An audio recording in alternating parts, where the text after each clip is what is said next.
Newsflash begins with the news of Turkish Airlines cancelling all its flights into Nigeria over COVID-19. The airline issued a statement in Lagos intimating its customers that it's withdrawing all flights from Lagos, Abuja, Port Harcourt starting from March 17th to April 1st. The carrier said the action was taken in view of the situation of the coronavirus all over the world. There are different fare classes within each cabin, and this correlates both to the cost of the ticket as well as the flexibility of the fare offered. Distance sometimes is also a great factor in airline fare constructions. In ticket fare is the distance that determines what you pay.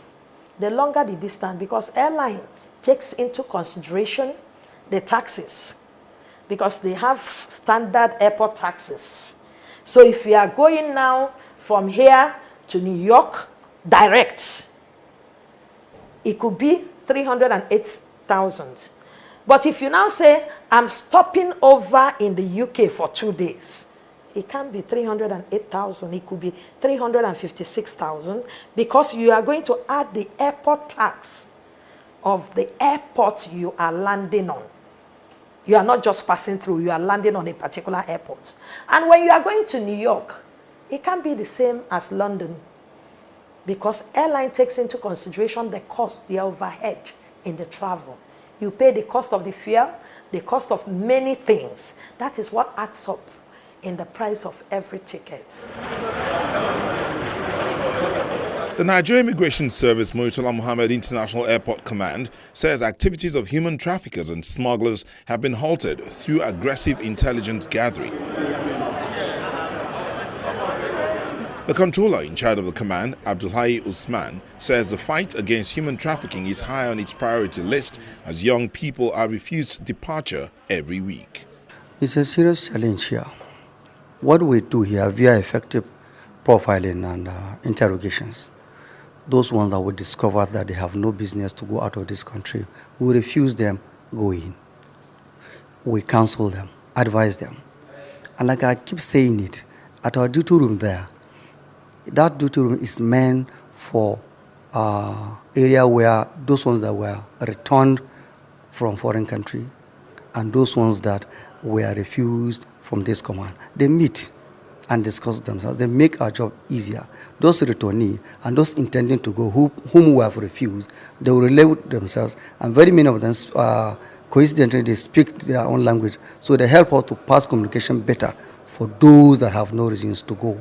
And at the end of the day, we will now refer them to NAPTIP for further investigation.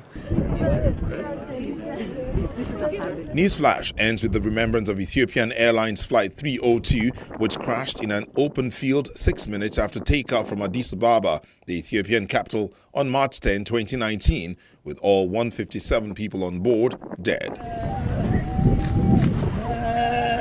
In April last year, the Ethiopian Civil Aviation Authority released a preliminary report which reveals that 14 sensor readings and multiple automatic commands to push down the nose of the aircraft contributed to the fatal crash and left the crew struggling to regain control.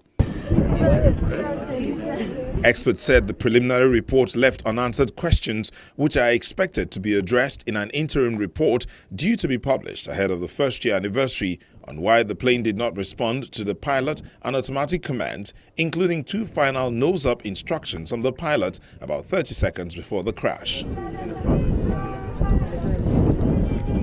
The plane, once Boeing's fastest-selling jet, has been grounded globally since mid-March, costing the plane maker nearly $19 billion. Boeing said it is addressing software and training issues involved in both disasters. U.S. Congress has opened hearings into what Boeing knew about the system's failures and whether the U.S. Federal Aviation Administration regulators were lax by allowing the company to self-certify some of its safety features.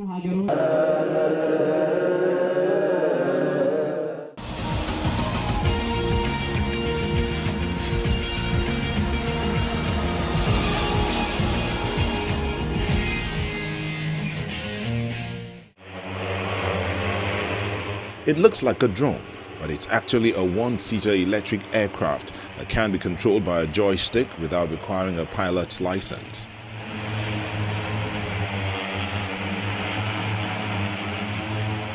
It's the product of a Texas company, aiming to sell short recreational flights later this year.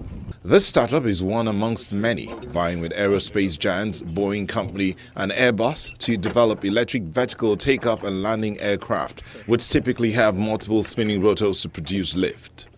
You know, we truly are on the cusp of a revolution in aviation, and it's being brought about by the electrification of aircraft. Much like electric cars are going to be the future of driving, electric aircraft are going to be the future of flying. Many models resemble unmanned aerial drones, only much larger and with seats for passengers. But lift aircraft may end up being the first to sell pleasure rides in such a vehicle, in part because it says the aircraft is light enough to be considered an ultralight vehicle by the Federal Aviation Authority.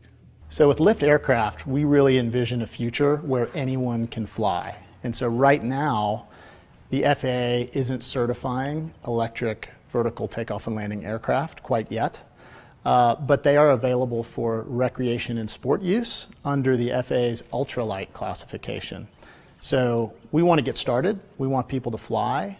We're building a safe, reliable aircraft that meets this ultralight classification. And we're going to get started letting people fly for recreation and sport. Ultralight vehicles, a category that includes hang gliders, can be flown by someone without a license under FAA rules. Lift says its 18-rotor Hexa aircraft weighs around 196 kilograms, including float, to allow it to bob on water and a parachute for emergencies. Lift says the FAA has validated the company's interpretation of the ultralight regulations for the Hexa.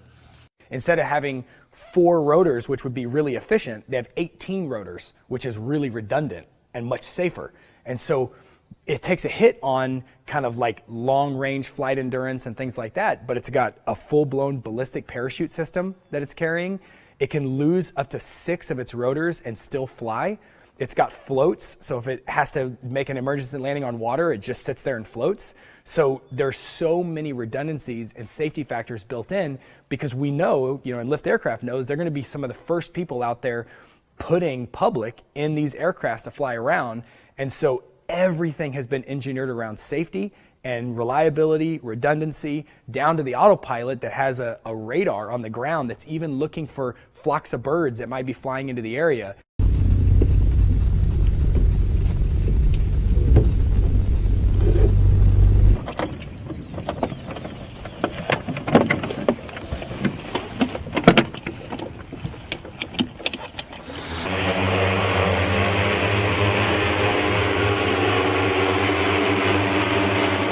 Depending on the time scale that you're looking at, 10 to 20 years is we'll all be using these things. It'll be in our lifetimes. And I think that especially when you look at that time horizon, you're going to see a lot of these things flying around. They're going to be fully autonomous. They're going to have full awareness of where each other are.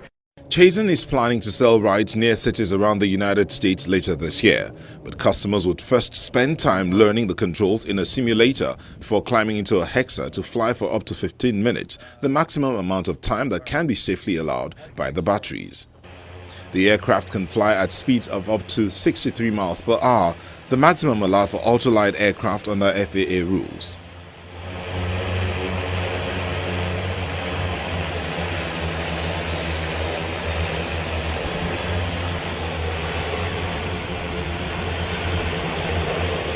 An onboard computer system, similar to the geofencing technology used in aerial drones, will prevent the aircraft from flying outside a prescribed area over open land or water and will allow for remote control from the ground. And should need arise, engineers will be able to take over the aircraft from land.